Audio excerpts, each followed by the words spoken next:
C'est dans le calme que la Guinée-Bissau attend les résultats de la présidentielle. Dès la fermeture des bureaux dimanche soir, la compilation et le décompte des voix ont commencé. Des opérations qui se sont poursuivies ce lundi. Les deux prétendants à la magistrature suprême ont occupé le poste de Premier ministre et ils ont promis de redresser le pays. Domingos Simoes Pereira, 56 ans, ingénieur en génie civil. De son côté, Umaro Sissoko Embalo, général de brigade de réserve, âgé de 47 ans.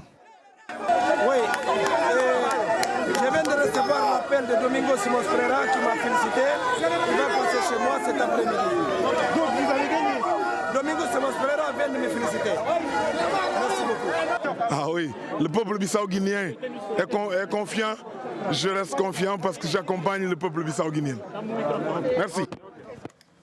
Plus de 700 000 électeurs de cette ancienne colonie portugaise au climat tropical étaient appelés à voter. La Commission électorale nationale, elle, a annoncé que les résultats seront connus le jour du Nouvel An. Domingos Simoes Pereira, chef du Parti africain pour l'indépendance de la Guinée et du Cap-Vert, avait obtenu 40,1% des voix au premier tour, suivi d'Embalo avec près de 28% des suffrages. La Guinée-Bissau, petit pays d'1,8 million d'habitants, est engluée dans la crise depuis 4 ans à cause d'une mésentente entre le Parti africain pour l'indépendance de la Guinée et du Cap-Vert et le président José Mario Vaz. Pour l'heure, l'enjeu de ce scrutin est de mettre fin à ce blocage politique dans un pays qui, depuis son indépendance du Portugal en 1974, est coutumier des coups d'État. Le dernier a été mené en 2012 par une armée très impliquée dans la vie politique et mêlée au trafic de cocaïne venant d'Amérique latine.